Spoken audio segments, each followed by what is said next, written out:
Hi, and welcome to Geno's Picks. I know, we went 1-3 last week. Big deal. We're 3-5 after 2 weeks. Or if you follow the Instagram, because we gave you the Patriots, we're 2-1, so we're 4-5 overall. But take all those numbers and stick them in your bottom, please, people. If you don't have faith in Daddy, fade away. Because after 9 seasons and at about 60%, you think we're worried about you guys that come out of the woodwork? Please, I am begging you, fade these picks. But for the faithful, the loyal Geno's Picks, you can't wait. So let's get to it. Geno's Picks.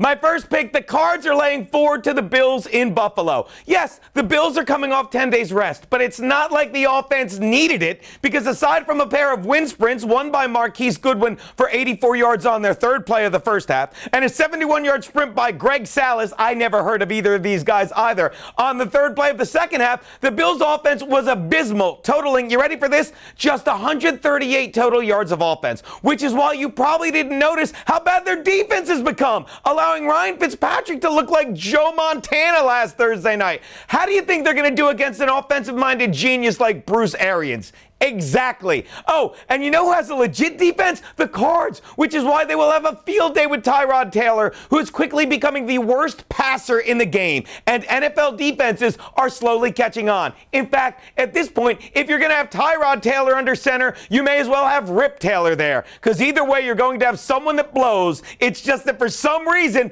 everyone hasn't realized it yet. Tyrod Taylor is sucking you off. Take the Cards. Lay the 3.5.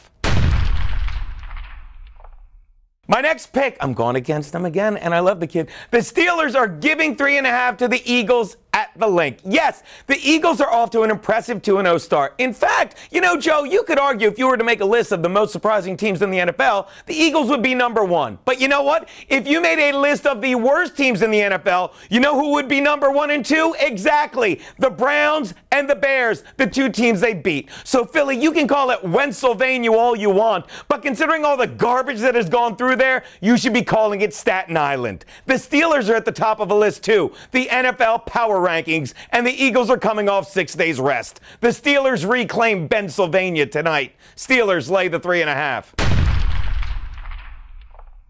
My next pick, the Lions are getting 7 from the Packers at Lambeau Field. Maybe it's time to spell things out for you, Aaron Rodgers. Your SLIPPING slipping. You do realize that you won 1 game and nearly a second last year, completing Hail Marys. I don't think that's a solid plan, okay? Now, whether you realize it or not, there seems to be something everyone else is noticing. They think you're an offensive explosive machine, and you're not anymore. In fact, since Week 16 of last year, including the postseason, you ready for this? The Packers are 2-3, with their wins coming against the Redskins, who we know stink, and the Jaguars, who are abysmal. But there is something else you need to realize. Aaron Rodgers, you're facing a vastly improved Matt Stafford, who finally has a great offensive coordinator to teach him. And if you haven't heard of him yet, let me spell it out for you. P-U-S-S-Y Cooter. Take the Lions and the TD you're getting. I spelled pussy. All right, which brings me to my Double Your Money Monday Night betters. I like to call it 1-1. Flip a coin. What could possibly go wrong? The Saints are giving 3 to the Falcons in New Orleans. I got a good feeling about this take, Joe. Whatever happened to Matt Ryan, people? Since he led his Falcons to a 13-3 record before losing in the NFC Championship game to the Niners, yeah, that's how bad the Falcons are now. The last time they were good, so was Colin Kaepernick. And don't get me wrong, unlike Colin Kaepernick, who a poll this week showed was the most hated player in the NFL, surprisingly, the poll was done by a group called ePoll Market Research. I would think one about him would be done by SurveyMonkey. What?